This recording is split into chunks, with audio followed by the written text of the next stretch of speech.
আব্বা! এই ছোট লোকের বাচ্চা রাস্তার পাশে দাঁড়িয়ে কেউ এভাবে ঝালমুড়ি বিক্রি করে? তোদের মতো ছোট লোকদের শরীরের রক্ত মাংস বিক্রি করে তো আমার একটা গাড়ির চাকার দাম হবে না। আমাদের মতো গরিব ছোট লোকদের সারা শরীরের রক্ত বেচলে যেমন আপনার গাড়ির একটা চাকার দাম হবে না, তেমনি আমার বাবা যদি আজকে ঝালমুড়ি বিক্রি না করে তাহলে রাতে আমাদের পেটে খাবার জুটবে না। আপনি আমার বাবার ঝালমুড়ির দোকান ভেঙে দিয়েছেন, আর জরিমানা বাবদ আপনাকে ৫,০০০ টাকা দিতে হবে। আর একটা কথা বললে একদম গুলি করে মারবো। আমি আমার পোলারে আপনার কাছে ক্ষমা চাইতেছি। সর সামনে থেকে। মেয়ে মানুষ দেখে আজকে তোরে ছেড়ে দিলাম। আমার ফোন আমার হাত থেকে কেড়ে নিলি কেন? মানে খুব সিম্পল, তুই যেমনি আমার বাবার দোকান ভাঙছো, তোর ফোনটা আমি এখন এইভাবে আছাড় মেরে গুঁড়ো গুঁড়ো করে ভেঙে ফেলবো। না, তোমার জরিমানার টাকা আমি দিচ্ছি। এবার আমার বাবার সাথে যদি বেয়াদবি করছিস সেটার জন্য ক্ষমা চা। এই দাঁড়া সুস্কেন, ক্ষমা চা নাইলে কিন্তু।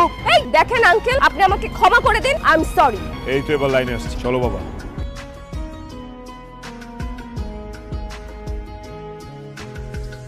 মাগো আমাকে বস্তিতে এসে এরকম ভাঙচুর করতেছো কি লিগা? কারণ আপনার ছেলে আমাকে অপমান করেছে। এই বাড়ি ঘর বস্তি সবকিছু আমি জ্বালিয়ে ছাড়খাড় করে দিই। আর বস্তির মানুষজন কি বয়ে বয়ে আঙ্গুল চুষবো? এই চুপ, এই দাঁড়া আছিস কেন? নিয়ে চল।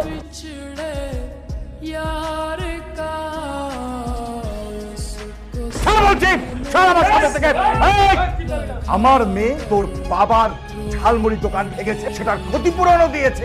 তুই আমার মেয়ের গায়ে হাত তুলে আমার যে ক্ষতি করেছিস সেই ক্ষতিপূরণ আজকে তোকে দিতে হবে। কি ক্ষতিপূরণ দিতে হবে আপনাকে? আমার মেয়েকে তোর বিয়ে করতে হবে।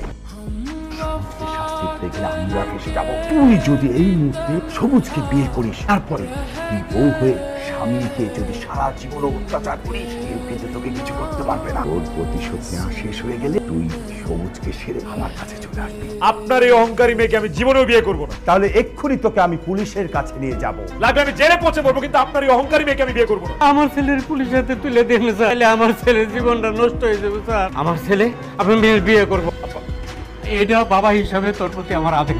ভেরি গুড, বিয়ের জন্য তাড়াতাড়ি রেডি হ। আমার মারে না জানাই বিয়ে করলে আমার মা খুব কষ্ট পাবে। আর এক মিনিটও আমরা অপেক্ষা করতে পারবো না, বিয়ে এখনই হবে। তুই কোনো চিন্তা করিস না, তুই বিয়েটা কর, আপনি বিয়েটা করা। কাবিন কত হবে? 20 লাখ টাকা লাগবে। কাবিন হবে 2 লক্ষ টাকা। তুমি কাপুরুষ না হলে কাবিন 2 লাখ টাকা করতে না। তুমি এখনই ওকে পুলিশের হাতে তুলে দাও। 10 লাখ টাকা কাবিন হোক, তুই না করিস না। এই সাহেব লেখেন 10 লাখ টাকা। 10 লাখ টাকায় তুমি রাজি হয়ে যাও। বৌমা, আমরা গরিব মানুষ, সামান্য একটু মিষ্টি আনছি, মিষ্টি মুখ করো।